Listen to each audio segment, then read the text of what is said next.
Okay, welcome, ladies and gentlemen, to One Scope once again with Will Allen. And today I have a very special guest, Dr. Solomon, who is an experienced doctor with the vaccine. But I have him online on phone, and we're just going to go over just a few questions.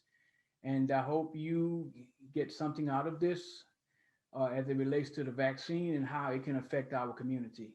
So, first of all, Dr. Solomon, how are you doing today, sir? I'm doing good, sir. Thank you for having me. No, thank you, man. I really appreciate you taking time out of your busy schedule to join me today. But we're just going to jump right in on this. And I just have the two questions for today's show is, do you believe the vaccine is legitimate? The first question. Seeing that you have experience of working with the vaccine itself, do you believe the vaccine is legitimate from your eyes, from your experience, research experience? I wouldn't, I guess legitimate is a weird word for me. I would rather go on the basis of what it's done so far, Okay, sure, sure. what I've seen it do. Um, I think it's our best shot, to be honest. Okay, We wear masks every day. People use hand sanitizers, they wear gloves. Um, None of that does anything to prevent it from spreading. okay, Um, we've seen studies, very prominent universities testing, different types of masks. For example, you go from a cloth mask, which is the in between, to N95 compared to the ones that look like paper, the blue ones that yes, you get off. And so what I saw from that study is the fact that even with the most sought after mask like an N95, those particles still get through. Okay, okay, so it's not to say that you're completely protected at any point in time. I don't think this vaccine is what people should look at as being their saving grace, but it is okay, up there immunity wise. And so when we talk about the arsenal that we have at our disposal to be able to tackle this virus and hopefully eradicate it, in the near future, I think the vaccine is the way to go. Um, of course, there are people who believe in vaccines and people who don't. You know, um, right. I respect that, but at the end of the day, what is your solution as an individual? How do you protect yourself? And I think if I had to advocate for one thing, that I would definitely look at as last resort, if you will. This would be it. Okay, wow, that's awesome.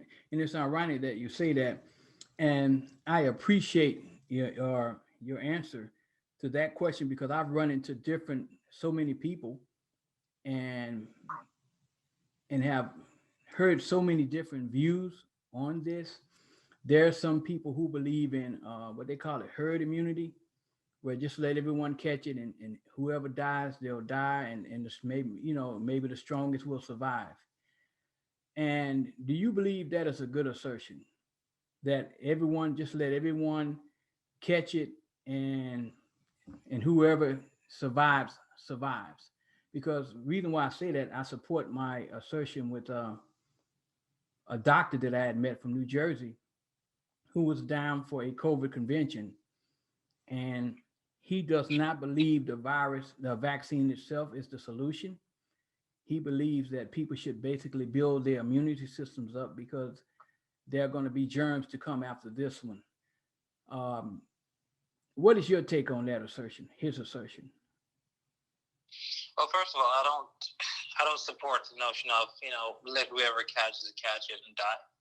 Yes. Um, I'm a clinician first, and I believe in like my faith. Right. God wants every good thing for us, Absolutely. and if He's given us life, and I believe that if that's what He wants for us, that's what we push for. I don't believe in statements like that just because they're laced with negativity as far as um, leaving the population to its demise, right? And that's just not fair. I believe that we all have different gifts. If you're given the gift to be able to immerse yourself in research and do work for the betterment of the people, then why not do it? So obviously that opposes whatever it is that I stand for. Absolutely. I don't believe in people dying when we have the resources to save their lives. Mm-hmm. We're not playing God here. We're merely just, being appreciative of the gift that we have to do research. And, things go right and things go wrong. But what else? What other choice do we have? So that's the one thing. As far as herd immunity, it's gonna. I feel like with this being a vaccine that has been, I guess, created. The time frame was definitely out of the ordinary.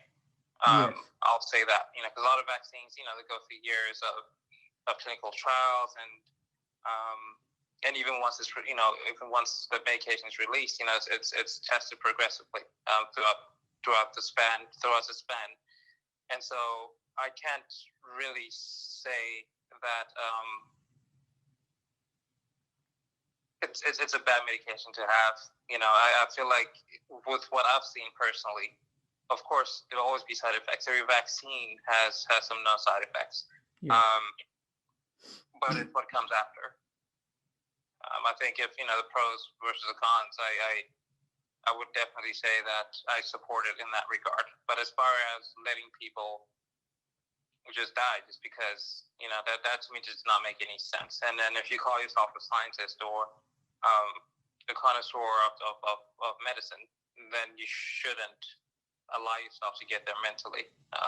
Because even just the psychology of it, sometimes you walk into a ward and patients are really suffering from their ailments.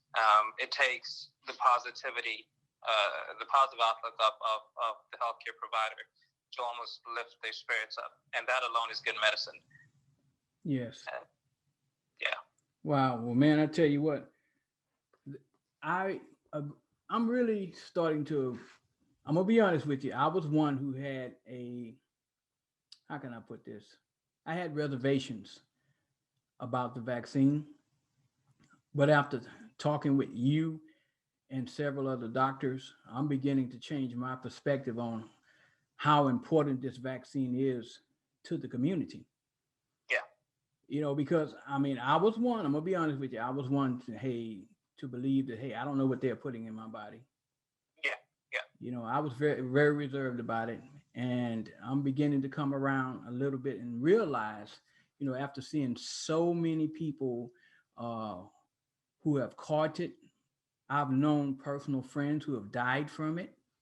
One of my friends who I've known since I was 10 years old, I found out recently he passed from it. So, and my sister, I had a sister who was an emergency worker in New York when it first hit New York, and she was one of the first to catch it, and she nearly died from it. So this thing is real, and finding a cure is real.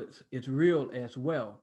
So I want the audience to understand, for those who are having reservations about it, especially in the Black community, where it is 2 times higher than any other community, we really need to take this serious.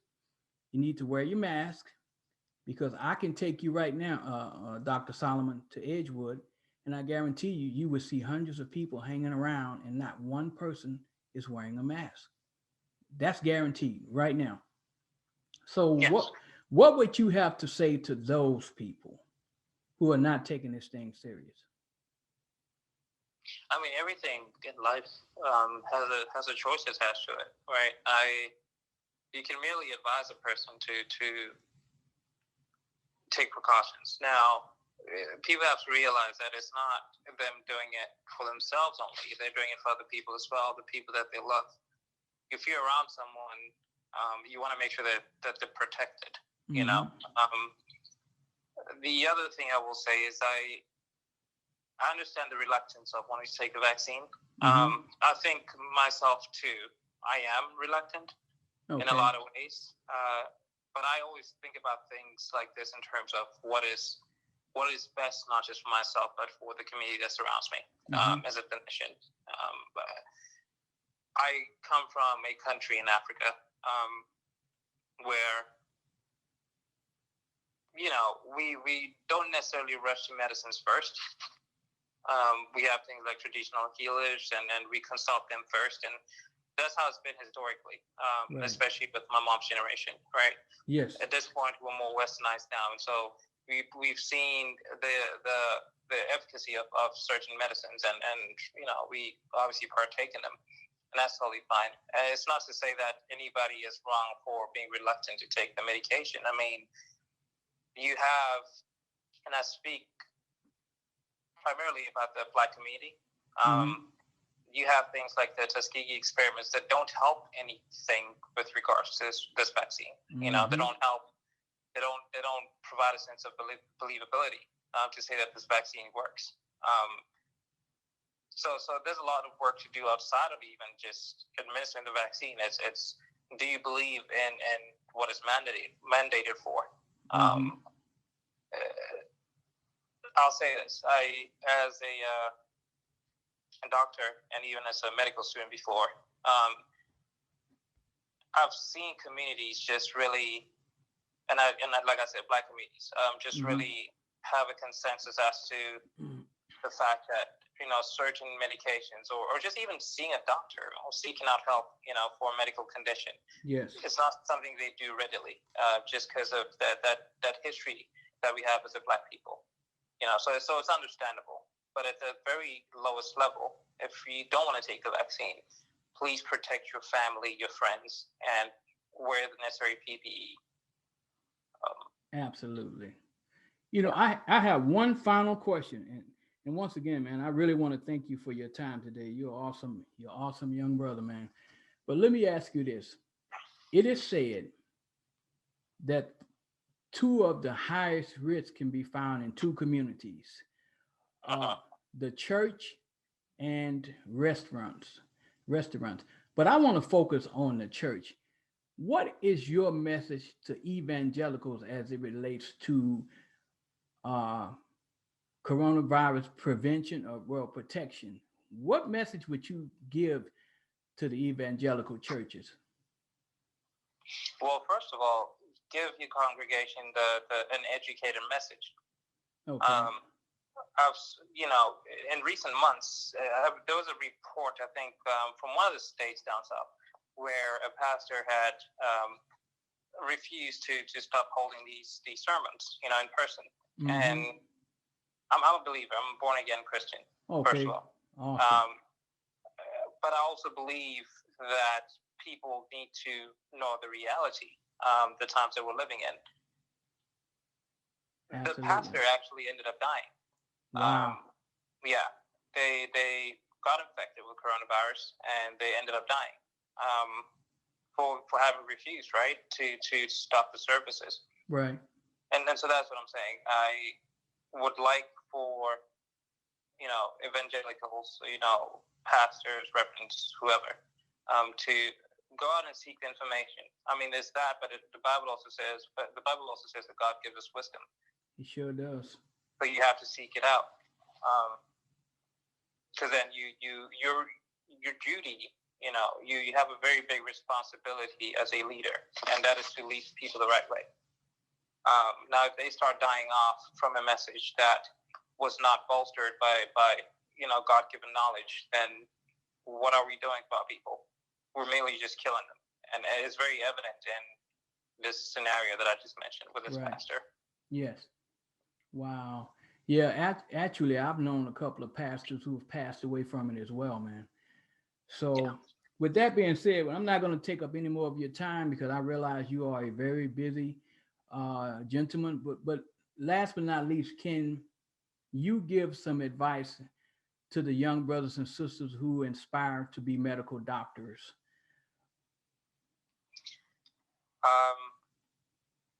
I'll say this. First of all, you need to ask yourself the question: what you're going into it for? Okay. If you're not led, if it's for the wrong reasons, if it's financial, for example, you find yourself down the line making mistakes that are detrimental to patients' lives, because that surfaces some point in time. The carelessness starts to show. The intentionality is something that's very obvious to everybody around you. You want to work hard, but you want to start that work knowing and having done some introspection as to whether or not God wants you to be in that space. Right. You're not there to waste people's time. You're not there to. It's not even about the accolades. If that patient you're working with gets to go home to their family at the end of the day, out of from dire circumstances, then you've literally done your job. But the bridge between you just wanting to do things, something like this, into such a noble profession for the sake of it, as opposed to being led, is really just prayer, just the introspection. Yes. To be able to discern whether or not this is for you. And I feel like that's what's needed right now, because we have a huge shortage, right? For example, globally of medical doctors, right? Mm-hmm. We can't start recruiting every single body that's in STEM programs and, is good in chemistry or biology or whatever, mm-hmm. The heart is what matters. And so that would be my advice, search, pray about it, see, for yourself if that's truly where you need to be. And if it's a yes, then definitely immerse yourself in it, seek out the knowledge. Nothing beats dedication and prayer. That's what I believe. Absolutely. I'm there, because our discussion that we had about my journey as a researcher, man, that came through dedication and prayer. That's the only way I could have made it. I'm going to be honest with you, because I have a family of 4 and I still managed to go to school and finish, and I am finishing up on some other things as well, research studies as well. So Dr. Solomon, once again, I want to thank you for your time, sir. And I tell you what, it has truly been an honor just to spend these few minutes with you. And man, I just tell you, young brothers like yourself, who are making headway in the science world of science, man. I tell you what, you are laying the foundation for others to follow, and I just cannot thank you enough, sir. Thank you so much for your time, and believe me that, and know this, that you are definitely in my prayers. I wish you much success in your research endeavors, and may God bless and keep you, my brother. I really appreciate you, man. Thank you, sir. Thank you for allowing me to be on your podcast. Continue to do the great work, and let's continue to pray for our people. Yes, sir.